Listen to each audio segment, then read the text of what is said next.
Well, there are some moments where I wish that I could just wave my hands like that and say, forget this part, let's just keep worshiping, right? Team did a great job tonight. I want you to think about this kingdom work as we think about what we're going to talk about, what you've already talked about today. Kingdom work is one of the best ways to grow in your faith. We spent the whole month of January actually talking about how to bridge the gap, right? How to close the gap between you and God. And let me be honest for a moment and tell you there's actually two really important things that have a huge impact on you having a lasting faith. In fact, you may have heard this before, but studies have shown that a large percentage of young people, your age, high school students, as they move into college and young adulthood will drift away from their faith. The numbers are all different depending on who you think does the research, but what happens is that you just kind of lose faith or you drift away, and a large percentage of people become those who have no faith. Studies will call them nuns, like they don't have any faith at all. They don't have any religious affiliation. In fact, the Fuller Youth Institute, which we use to help us to understand these studies and how to move past them, has discovered over decades of research and work, honestly, that there are two really important components of what makes people like you, and I was in your seat as well at one point, to have a faith that you have right now and to make that something that lasts throughout your young adulthood and into becoming an adult. They are key ingredients. Do you want to know what they are? Yeah, you're really eager, right? The first one is this. The first one is that you are connected to a small group community.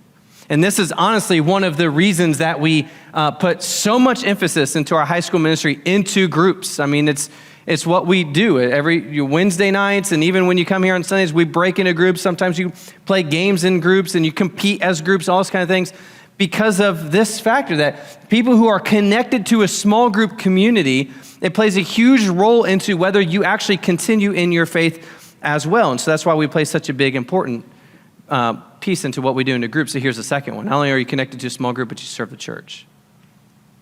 These two things are the things that this study and this research pointed back to for people who grew up into the church, just like you, people who grew up in the church. How did they maintain and keep their faith? What was it that they all had in common is that they were connected to a small group and they were invested. They served the church. It wasn't just something that they came in, they participated in. They came and they served and they gave a part of themselves. These are the two things. This is what helps people have maintaining their faith and thriving into their faith as you grow. And so my question is, I hope you see where this is going. This is what we've been talking about all night. Are you doing this?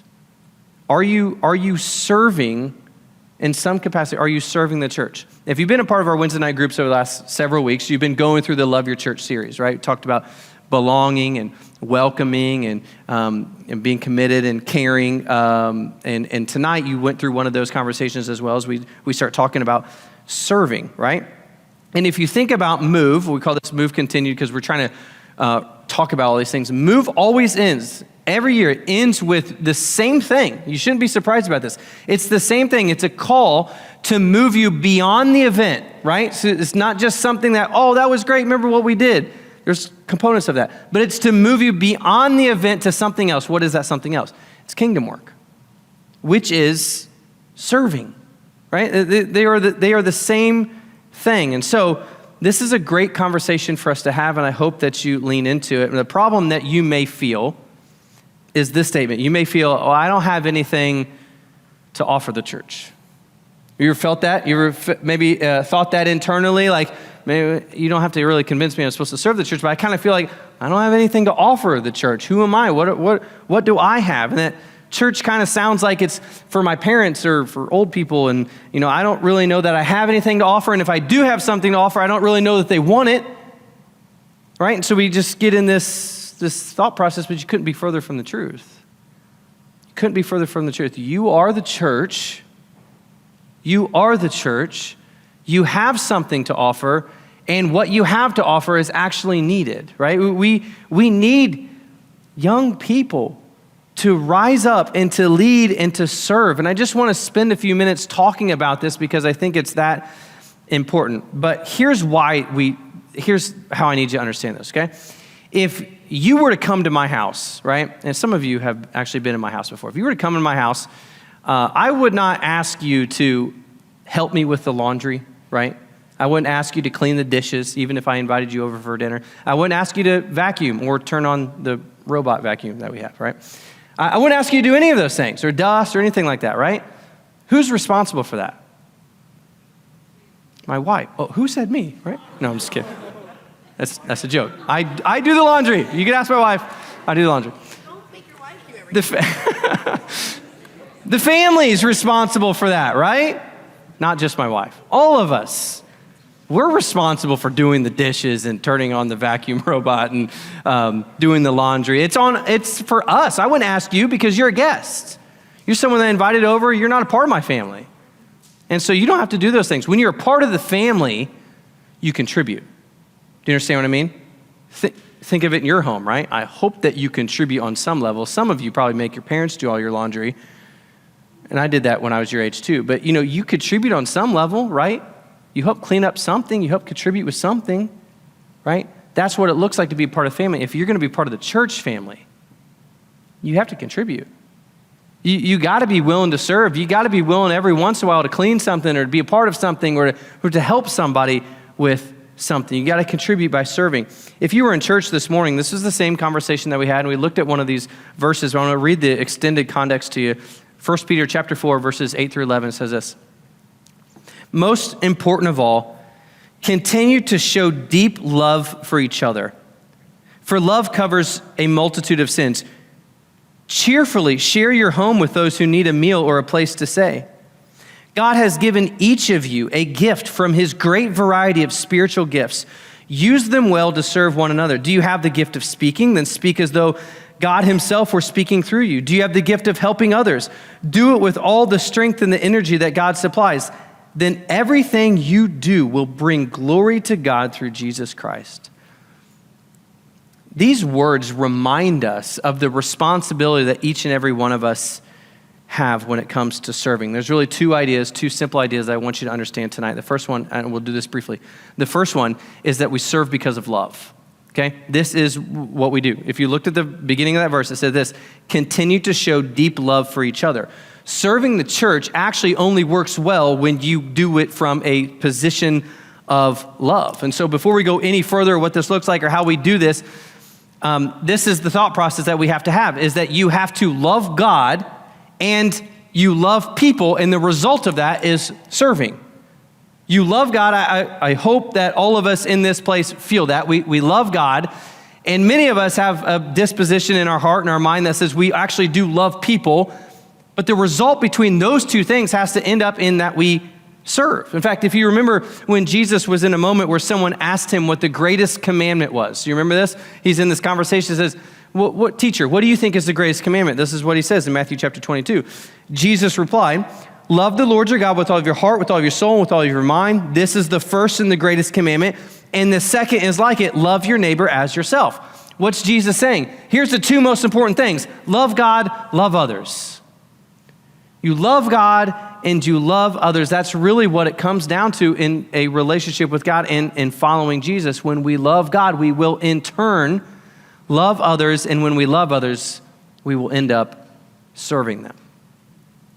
I did an inventory these past 2 weeks of asking some questions of how many high school students at our church serve at Bibleopolis. Okay, maybe some of you talked about this in your groups tonight, if that's where you serve.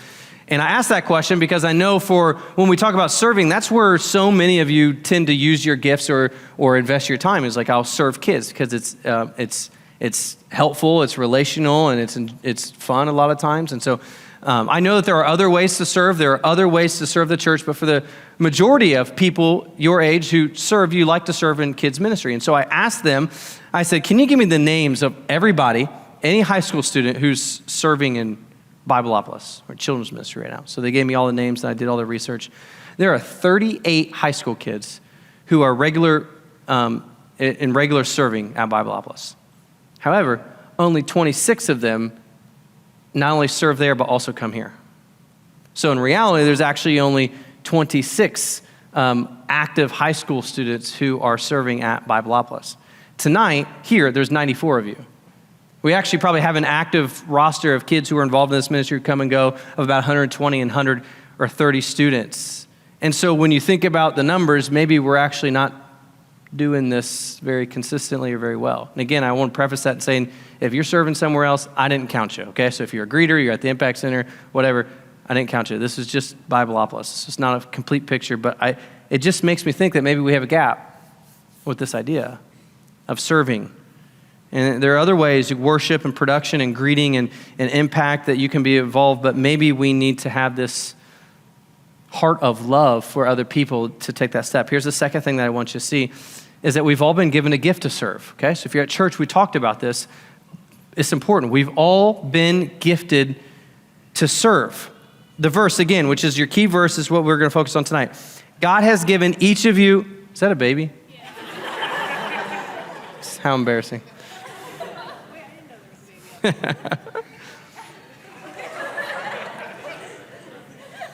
The sad thing is the camera audio doesn't pick that up, so 1 Peter chapter 4, verse 10. God has given each of you a gift from his great variety of spiritual gifts. Use them well to serve one another. Here's what you see. Stay with me for a minute. I only have a couple minutes, okay? This word right here, God has given you a gift. What does that mean, right? Does that mean a talent? Does that mean a skill? Is that some type of special thing? Well, in the Greek, this word is actually this word charisma. That sounds familiar, right? It's a Greek word that's called charisma. And basically what it means is that we've been given a gift, and it's this term of like a gift out of God's grace. So it's very different than saying, well, I practice this a lot, so I'm good at it, so this must be my gift. No. Charisma, this gift, this spiritual gift, is a gift out of God's grace. It's a gift that he has given you. He has given to you. You haven't earned it. You don't deserve it. You haven't developed it. Maybe you could work on it, but he has given you some type of gift, and it's meant for you to bless others and to serve the church. And so it's important for you to recognize this, that God has gifted you to serve. This verse is not about other people. This isn't, hey, God has given all the adults in the church a great gift to use. No, he's given all of us a gift to serve the church. He's gifted you. You may not always feel it. You may not always feel like you exercise it to the best of your ability, but you are gifted. You are capable of serving the church. Peter tells us that we are to use it well to serve others. Could be some things like discernment, evangelism, faith, hospitality, giving, leadership, speaking, mercy, wisdom. Could be something else. Could be taking care of babies, you know. Maybe you have some gift that God has really blessed you with. And in your groups, maybe you've already talked about these things. You've identified them in other people, what you're talented at, how you could potentially serve the church. Why is this important? Hear me out for a second. Because loving the church, if you love the church, it ends in serving the church. That's where it ends. If you love the church, it ends in serving the church, giving back to the church to help move the mission forward. Because that's what we all care about. The church needs you. And I need you to hear that. The church needs you. It needs you right now at your stage in life, at your wisdom, at your competence. It needs you right now, and you have been gifted in some way. And I could identify in some of you, but not all of you. You've been gifted in some special, unique way from God's grace to serve the church. And remember, one of the benefits of doing this is it helps develop a lasting faith in your life. It's not just about what the church can get in return. This is about you developing a faith that will outlast your years of youth and help you stay within the church and keep your faith. Beyond that, serving is a way for you to use the gifts that God has given you so that you can reach your full potential in Christ. And once we understand all of these things, it actually becomes obvious that the church suffers if you refuse to use your gift or you neglect or ignore your gifts. The church suffers. And so I want you to think about a couple examples.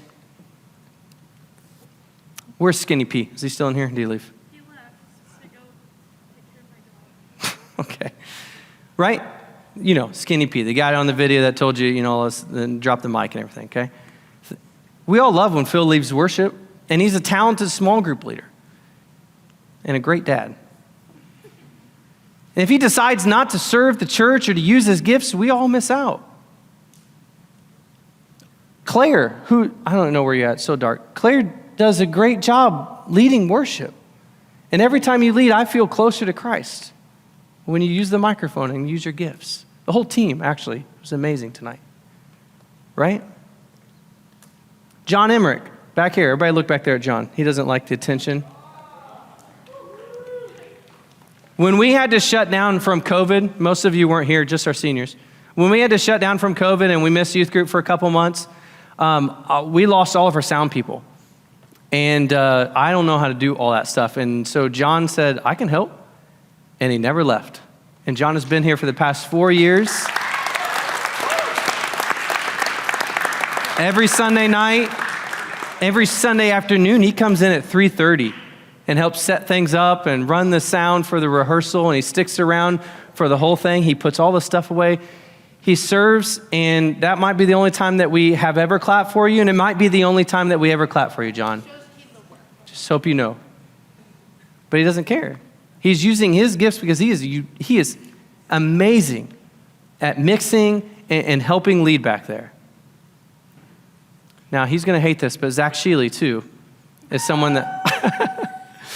Zach is someone in the same thing. He is so gifted with production and technology and he's here every Sunday afternoon. He's got to miss fourth quarters of Colts games to come in and help, which sometimes is a blessing. But, he comes in and serves. And I could go on and on. And you think of your small group leader. I heard some of you guys clap for him earlier tonight, right? You're cheering for them. All I'm trying to do is point out some opportunity, some tangible things where you can see when you use your gifts to serve and to help within the church, it makes a huge difference. It's important. And when we talk about kingdom work, we get confused because oftentimes we think of a big story, right? We think of a big fundraiser, we think of a big event, or we think of something that we can do, that someone's gonna tell our story or write an article about us or something like that. And while those things are important and they do inspire people, what we did up here earlier with Sarah and Kayla, that's important too. And we lose sight of this, that we think if we want the big thing. But here's really the bottom line, is that kingdom work isn't always big, but it is consistent. Kingdom work isn't always big, but it is consistent. And this is what I want to challenge you guys with, is that serving the church, it isn't about the big things that you can do. It's not about that. It's about the consistency that you can bring with your gifts. And here's what I want you to think about. How are you uniquely gifted by God's grace to serve the church? Because we all need to take an onus on this. If we are a part of the church and we love the church, then we take responsibility in this. And this is something that we all want to do. And so this is what I want to challenge you with for a second. Take out those little tags that were on your chairs or something like that. If you don't have one because the chairs were got mixed, just raise your hand and someone's going to bring you one, because we have a couple. Just put your hands up and they'll bring you one, okay? Under some of your chairs are a marker. Not everybody has a marker. Every 4 or 5 chairs has one. So if you got one under yours, grab it. Here's what I want you to do with this tag, okay? On one side, I want you to write your first name, okay? I don't need your full name, just write your first name. And on the back side, could you write something that you feel like God has gifted you with? Maybe someone already spoke it to you in your small group earlier. Maybe you've been thinking about it. Maybe you already know it, right? You already know what you would say my spiritual gift is, or here's what I am gifted at, right? I want you to write that down, and you're gonna have to share the marker, okay? So we're gonna have a song, you could do this and everything like that. And when you have done that, when you've written that down, your name and how you think that maybe you are gifted to serve within the local church, I want you to take that, I want you to bring it down here, and I want you to plant it next to mine. Now, right now, this little garden of mine just has my name and my gift, right? And if that's all we have, that's all the church has, then we're in trouble. I'm not good enough, and I'm not talented enough to do it all by myself, and I don't have the capacity. But all of us collectively, if we use our gifts to serve the church, it would be a beautiful thing. So I want to challenge you in this moment to be compelled to see what step you could take to start serving the church consistently if you are not already. And as we sing a song or two, when you're ready, come and Plant yours in the garden next to mine. We can all choose to serve consistently with kingdom work.